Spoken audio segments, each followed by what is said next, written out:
He was born in 1920, and so like the rest of his generation, he lived through a lot. Events that we all know about, the war for example.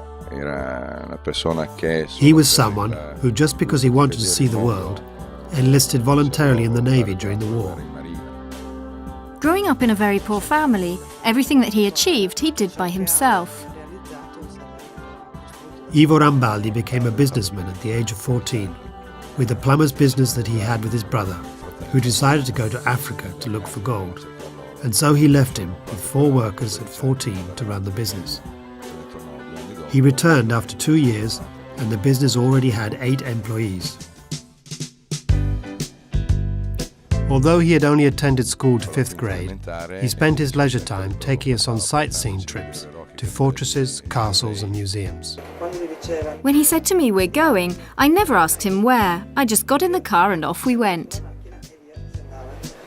When the war finished, he was 25, and there was a lot of work because his was one of the few plumbing and heating firms in a city that had to be almost completely rebuilt. And so the company grew a lot.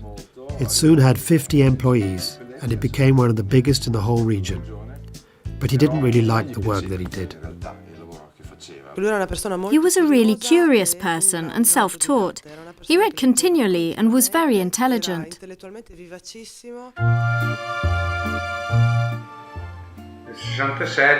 In 1967, he took me to Switzerland in miniature and showed me some of the monuments.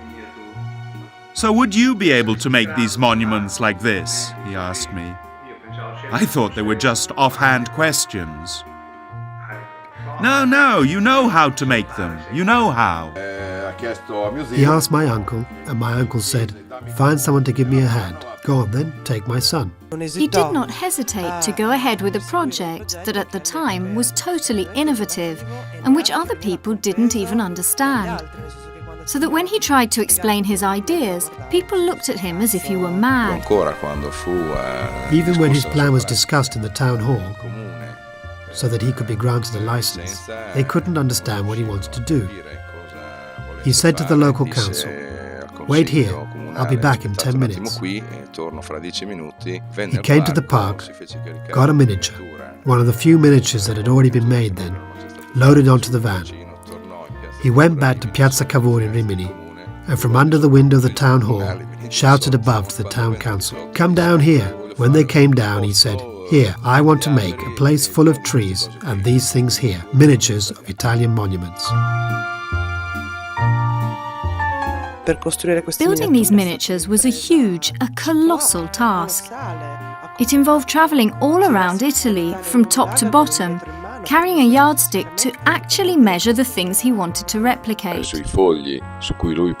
On the sheets on which he took notes, he often wrote, "Height up to my nose, 100 of my steps, height up to my shoulder." All this was then translated in the laboratory, where the men, to translate Ivo's notes, had to take measurements like a tailor.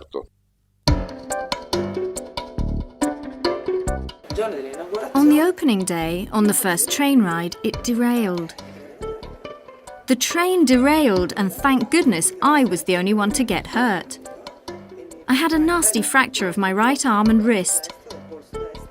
However, in the end, I can say that I inaugurated the park.